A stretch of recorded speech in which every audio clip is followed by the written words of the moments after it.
All right, what is good, ladies and gentlemen, is the mass comparer, I guess. I really don't know how to call this. I was thinking in the original video, I did call myself the mass relator, but it did, after a lot of just trying to find a justification for why that makes sense. I looked at like a bunch of definitions for relation, and none of them really sounded right that would make sense in the context, because this isn't a relation, this is a comparison video really, but, and I know it doesn't really fit with the branding of the channel, but you know what, I'll expand out of it just because I don't want to keep myself restrained by only being able to do like reviews, rankings, and rants, because if there is other stuff like comparisons I want to do, I want to be able to do that even if it doesn't fit with the rankings. So I'll just call it the mass comparer for now. I don't know, maybe I'll find something else that sounds better, but for now I'm just going with the mass comparer because that is the best name that I can come up with. But anyway, I'm rambling. Today we are doing another comparison video, but the first one I did was between John Wick and the John Wick movies and Barbie Life in the Dream House, and today we are going to be doing one for the Stuart Little movies and the Sopranos. This is another one that is polar opposite, so I thought it would be fun to do, yeah, so anyway, let's just get into it, shall we? Once again, I have the exact same criteria. If you want to see here, it's kind of difficult because I use I gotta write the full word because it takes up too much space. So it's like it might be, you might see it and it'll be like the shortened version of the words. But anyway, we have all the same criteria as last time. So let us just get into it. Starting off with the protagonist.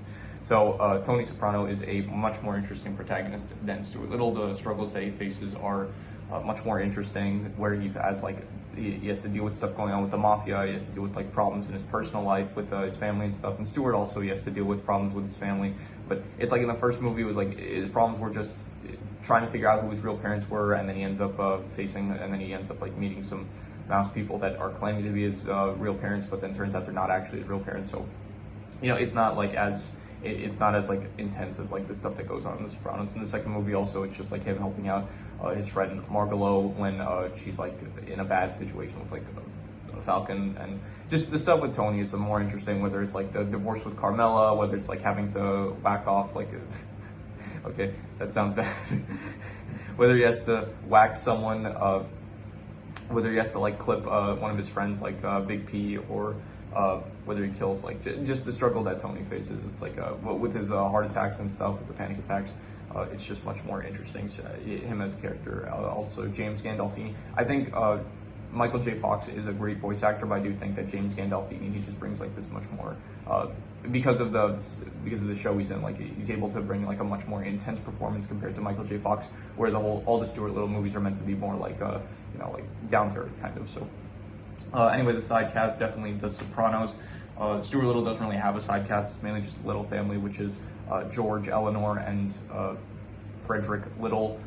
You have Margalo, who shows up in the second movie, but besides that, and I guess Will, George's friend, but those are all the ones I can think of, and they're just not too memorable. They're just like around there to help Stuart out with his problems, I guess. But in Sopranos, you have like Paulie, Bobby Bacala Jr., Furio, Big P, Silvio, Artie, you know, Carmela, Tony's kids. Like, you have a lot of good side characters that have their own like unique things going on.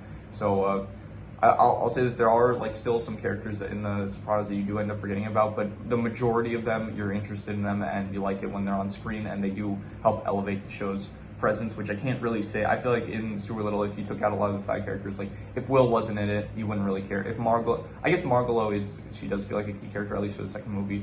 But if you took out like Frederick and Eleanor, like in the movie itself, like the creators do have to like kind of find something for like in the third movie of Stuart Little, like they don't really have anything for Eleanor to do, so they just like have her like go through this arc of like how she becomes obsessed with cleaning the house that she's in, even though she's supposed to be relaxing. So The Sopranos, it feels like the side cast actually has like an important role to play, and it feels less so for Stuart Little. The settings, I'm going to give this one to, once again, The Sopranos, just because it takes place in New Jersey. Once again, I stated in the review I did for Sopranos, I used to live in New Jersey, and I love New Jersey. It was a great place to live, and I really miss it. But yeah, so just New Jersey as a setting is more interesting. And I think Stuart Little takes place in New York, and I actually also used to live in New York, so yeah, part of my life I lived in New York, and part of it I lived in New Jersey. So technically I've lived in both of the settings that these movies take place, but I think I like New Jersey more. I'm more of a I know it's some people may not consider it the suburbs, but it does feel like more like the suburbs compared to. No, it is the suburbs actually. What am I saying? Because there's no like buildings or anything in New Jersey. So yeah, I prefer New Jersey. It's just a more interesting setting compared to New York. So I'm giving it to The Sopranos. In terms of the plot, I'm once again giving it to The Sopranos. Just the plot of the conflicts and stuff that the characters go through. It's more interesting in The Sopranos compared to the plot of Stuart Little, which once again, it's much more low key, much more like down to earth. It's like the first movie, the plot was like, oh, Stuart has to growing difficulties with Stuart integrating to the family. That was it. In the second movie, it was like, oh, helping out Margalo because she's in a bad situation with the Falcon. In the third movie, it's like Stuart learning to be in the wild, I guess, and he meets like Rico the skunk, and yeah, it's just like it's very tame. It's very like not the most like it works, I guess, for the purpose of the film, but it's just compared to like The Sopranos, where it's like you have all the double crosses and like Tony with his struggles with like the people in his crew and having to deal with like other people in the business and with his family and stuff. It's just a lot more interesting to watch. So I'm giving the plot to The Sopranos. In terms of cultural impact, I'm going to give a point to both just because I think that they are both pretty iconic at this point. People like Sopranos, one of the most well-known shows of all time, I think. And Stuart Little, his like when you hear the name, it's like everyone has. Oh, pretty much, I feel like most people have heard the name Stuart Little. So I think that both of them had a great cultural impact. I think Stuart Little more so in like maybe the 80s and 90s because it was based off of a storybook. But a lot of kids will know about Stuart Little, and not a lot of kids will know about Sopranos. And I think that Stuart Little does have as much, if not more, to be honest, of a cultural impact than The Sopranos. So, in terms of what adults would like more, The Sopranos, I think I have a feeling more adults are watching The Sopranos than Stuart Little. In terms of what kids like more, probably Stuart Little for obvious reasons. I don't think a lot of kids are watching The Sopranos. So, in terms of the clothing, I'm giving this to The Sopranos. They just look much cooler with like the gangster clothing, all the suits and stuff. It just looks much more appealing compared to Stuart Little, where the characters are just in like basic everyday clothing, like t-shirts and stuff. So there's nothing really to comment on that. So. In terms of the comedy, I'm going to give it to The Sopranos just because like a lot of the characters, they do end up having good one-liner jokes. There are a lot of like actual, there's a lot of good jokes that they tell that I've never heard before. So even though like it's not really meant to be a comedy, there are still like jokes in there in The Sopranos that do come off as funny. Stuart Little, the comedy, it's like very, very much catered towards kids. It's like not anything too clever. It's they got like also like some one-liners, but it's more so like it's not like well set up, like well crafted jokes like they have in The Sopranos. So I'm giving it to The Sopranos. In terms of the action, I'm going to give this once again to The Sopranos because they just have more action. They have more gunfights and stuff. It is more stuff to actually, more material to work with in terms of for the comparison. So because Sopranos has like more stuff actually going on in terms of the action compared to Stuart Little, where I guess like the second movie had some action where, and also the first one with like the cats chasing after Stuart, and the second one with Stuart versus the Falcon, which I guess that was pretty good actually. The Falcon versus Stuart, those scenes were good and stuff. And when the Falcon actually did end up dropping Stuart, but he only managed to survive because actually now that I think about it, I think he survived because he landed in a dump truck. I'm wondering if he would have survived if he landed on concrete, because I'm pretty sure like I learned in sixth grade, I think it was, in like science class or something. Our teacher told us like if you dropped an elephant from the Empire State Building, it'll splatter. If you drop like a donkey or something, it'll just die, but it won't splatter. Or it might not have been a donkey, it might have been like a cat or something, or like a dog. But then she said if you drop a mouse from the Empire State Building, then it'll survive. So I'm wondering if maybe Stuart could have actually survived if he like landed on the concrete. I'm not sure because of like his mass is like much smaller compared to like other animals. So actually now that I think about it, maybe that does kind of, I guess that still makes it doesn't really change anything. I guess it's still, Falcon is still an intimidating villain because he was willing to drop Stuart from that height. So even if he would have survived anyway, but yeah. Anyway, so the action I'm giving is The Sopranos. In terms of the drama / suspense, definitely The Sopranos. They have a lot more dramatic stuff that happens in that show compared to Stuart Little, where once again there's like no real drama. It's like just stuff that, no, it does have like some drama, but the stuff with Sopranos is just more interesting. The stuff with like once again, all the gangster stuff going on. It's just much more dramatic to see it play out and stuff. So I'm just giving it to Sopranos. In terms of the equipment, I'm actually going to give this one to Stuart Little because Sopranos doesn't really have any equipment per se. They have guns, but there's no guns in particular. But Stuart Little actually does. He has like his car, he has his plane, he has the boat that he rides in the first movie. So Stuart actually does have a decent amount of like vehicles and stuff that he uses. So I'm going to give the equipment category to Stuart Little. In terms of the actors / voice actors, I'm going to actually give a point to both because I did think that I think that Sopranos actors, like, I think it's they have a better opportunity because like Stuart Little is supposed to be more like for kids and stuff. So the Sopranos have like the chance to actually give a better performance because their show requires a better performance. But Stuart Little, like Michael J. Fox, is a very good voice actor, I think, and so I did like him in the role of Stuart Little. I also think that I thought like Eleanor and Frederick Little, they were played there. That all the actors did good, I would say. So I'm not gonna like I'm gonna be generous anyway because Stuart Little. This is pretty one-sided for like the Sopranos. Let's be honest here.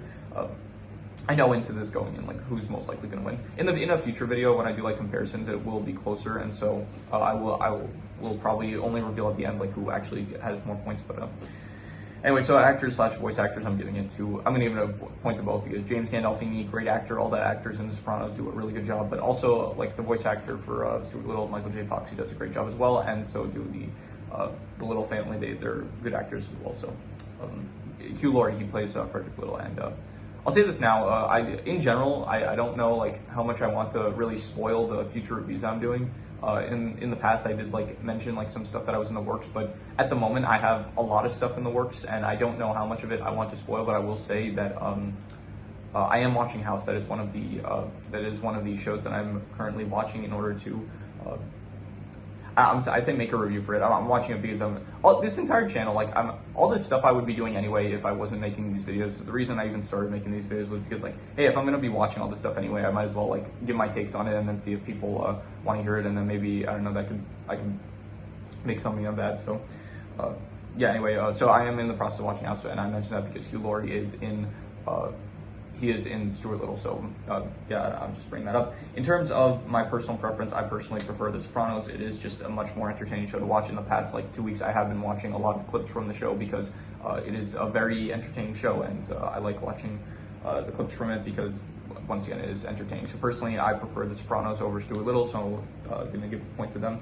And in terms of the soundtrack, I'm giving it to, once again, The Sopranos, just because there isn't really music per se in either one that's like really memorable. However, the intro for The Sopranos, the woke up this morning, got yourself a gun, that one, it's just a very good intro, very good banger intro, and I liked it a lot, so I'm going to give the music point to The Sopranos. So yeah, that is all the categories. So in total, it comes out to 4 points for Stuart Little and 1, 2, 3, 4, 5, 6, 7, 8, 9, 10, 11, 12, 13. 13 points for The Sopranos. So yeah, so Sopranos wins. This is kind of like different from like other stuff that I do. Like in terms of reviews, it's like, I guess, there is anticipation towards the end to find out like what the final score is going to be, and in terms of rankings, it's like there is throughout the entire way you do want to see like who ranks where for a ranking. But in terms of comparisons, this is more so like it feels like there's less anticipation for it, like to get to the end of the video, because you kind of know going into it like who's gonna what's gonna be. I guess once I get to like more stuff that's like similar, like I think once again a future video that I'm gonna do is gonna probably be like the John Wick movies versus the James Bond movies. So I will do a comparison there, and it will become more dramatic, I guess, towards the end. But in terms of like the ones that are polar opposites, like the John Wick versus Barbie Life in Dreamhouse and Stuart Little versus The Sopranos, going into it, you like at least I do, like you guys probably also do, based on like if you watch the previous reviews that I've done for the media that I'm comparing. So yeah, so it does feel like less anticipated. Like it feels like less like climactic towards the end because I know where this is going, and some of you probably also can tell where this is going. So, yeah. But anyway, it's still it's fun. I like doing this. It's entertaining for me at least, and it's once again it's an opportunity to talk about these media projects, which I do enjoy talking about. So, anyway, so yeah, that is pretty much all there is. So if you have any recommendations, any shows, movies, video game stories, anime, web series, anything that you want me to review, rank, or compare, if you have any. Also, if you have any recommendations for like new categories to add, like because right now I do have a pretty 1, 2, 3, 4, 5, 6, 7, 8, 9, 10, 11, 12, 13, 14, 15. I have 15 categories, but if you do have like something that you think would be a good category to do for a future comparison, then recommend it, and I will maybe consider adding it. So yeah, anything else that I want to mention? Nothing that comes to mind. So yeah, any recommendations you have, leave it in the comments, and I'll maybe possibly check it out. But with that said, that is pretty much all there is to it. So let's leave it at that.